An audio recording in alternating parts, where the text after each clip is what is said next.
Judgment Day, Season 91 NCAA. Ni Kevin Racal, Letran as a team shot 9 for 33 from beyond the arc sa kanilang huling laban. And speaking of three-pointers, 6-0 agad ang score natin.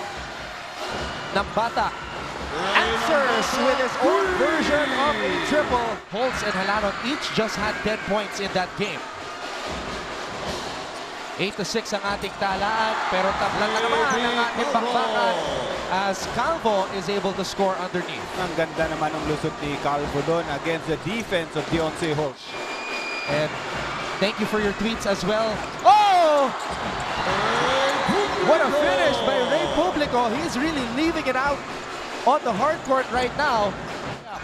Sobra, Banga, nakuha ang bola. Eto na si Salado behind the back dribble. The conductor! Hey! Using his left hand. Grabe yung ginawa ni Salado doon. And that will do it. Salado with a crossover. Handoff kay Ortega. Zamora tumira sa labas. He knocks it down. Antman Mark Cruz doon. Buti lang namintis niya yun. Nico Banga receives a nice pass from Enriquez. Unang 2 puntos ni Nico Banga dito sa ating laro. Sa mga pangyayari ngayong araw, no lead is safe. Even a 22-point lead. So Letran outworking Arellano dito sa possession na to. Naago ang bola! The bus driver! Dire-diretso! Kung si Ray Nambata ang iingatan mo, pag Letran ang kalaban mo, at hawak mo ang bola. 8-point lead para sa Chiefs. Halalo, no-look pass. Basket is good para kay Julius Cadavis.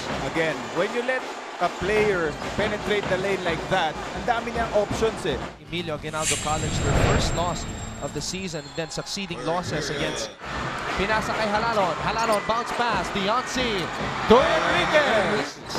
Salado. Inatake ang depensa ni Cruz. Nilabas ang bola. Zamora. Nichols.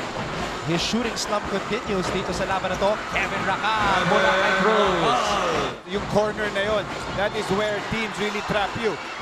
6 na koponan na nagpamalas ng galing. Napulot ni Giovanni. The bus driver, Romara Chada, umupo sa ere!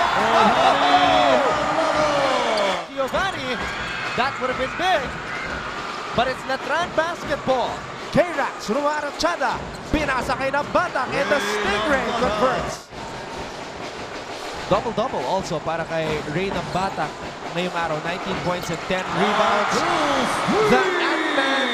But in all